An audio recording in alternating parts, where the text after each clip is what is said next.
आज हम आपके सामने दो बहुओं की कहानी पेश कर रहे हैं। एक घर में दो बहुएं होती है।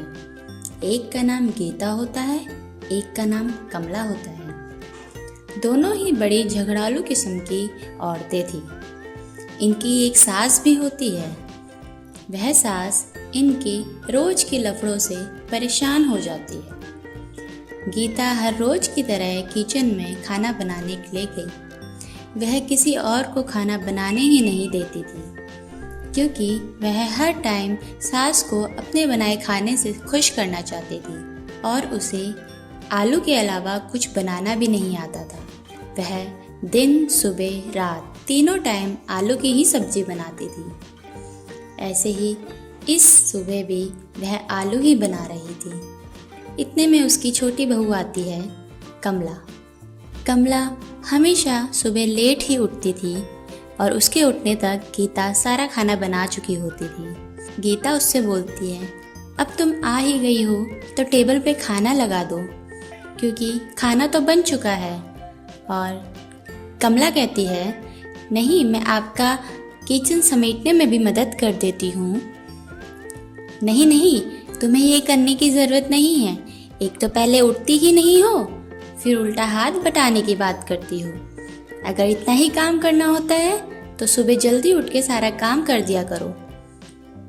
कमला उसके तानों से बहुत परेशान हो चुकी थी। फिर कमला टेबल पे खाना परोस देती है। गीता कमला को कहती है, जाओ सासू माँ को बुला के लाओ। तो कमला जाती है सासू माँ को बुलाने और सभी टेबल पे खाना खाने के लिए बैठते हैं। इतने में कमला गीता को टोंट मारती है, आज फिर से आलू की सब्जी? तुम्हें आलू के अलावा किसी ने कुछ सिखाया नहीं है? कल मैं बनाऊंगी खाना, फिर देखो इस दुनिया में और भी कई आइटम्स है खाने वाली, सिर्फ आलू ही नहीं है। गीता बोलती है, एक तो काम मत करो, उल्टा टोंट मारो। फिर इन दोनों की ऐसे ही बहस हो जाती है। सासू माँ परेशान होके इन दोनों को डांट लगाती है, तुम दोनों चुप रहो, तुम दोनों की लड़ाई से तो मैं तंग आ गई हूँ, चुपचाप खाना खाओ।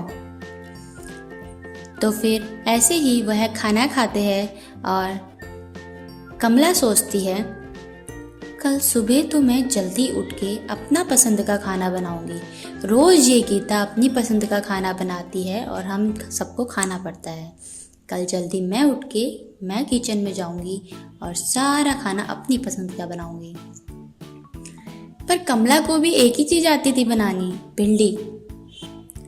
इन दोनों बहुओं को बस एक एक ही खाना बनाना आता था। एक को आलू आता था, एक को भिंडी आता था। अब कमला अगली सुबह जल्दी उठती है और भिंडी बना देती है। अब गीता जब अपने टाइम से किचन में आती है, वह यह देखती है और कमला को बोलती है, क्या बात है, क्या बात है, आज तो जल्दी उठ गई महारानी। कमला बोलती है, हाँ हाँ, तुम्हारे आलू से तो लाख गुना अच्छी है। तुम्हें तो आलू के अलावा कुछ आता ही नहीं है। इतने दिनों से मुझे आलू ही खिला रही थी, आज भिंडी चख के देखो, मेरे हाथ की भिंडी खाओगी ना तो अंगुलियां चाटती रह जाओगी।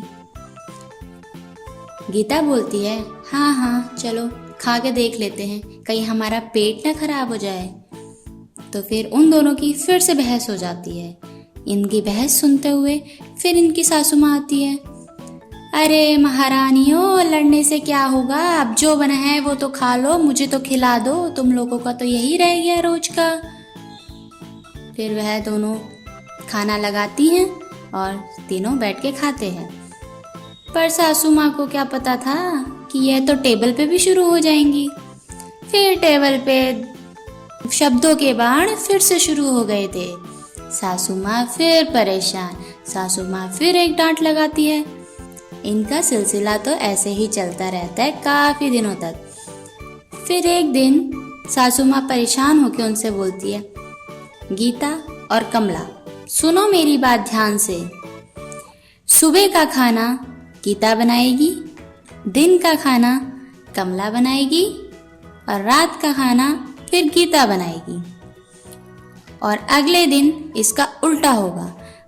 तो गीता और कमला बोलते हैं हाँ हाँ ये भी सही है। पर अगले दिन यह सब शुरू होता है।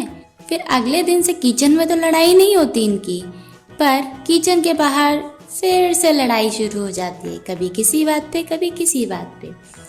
सासू माँ परेशान और सासू माँ हमसे पूछती हैं आप ही मुझे कोई उपाय बताइए, मुझे तो समझ नहीं आ रहा इनकी लड़ाई कैसे छुड़वाई जाए। तो अगर आपको इसका कोई उपाय पता है तो प्लीज़ कमेंट में बताइए। तब तक के लिए नई कहानी के साथ मिलते हैं, तब तक के लिए बाय बाय।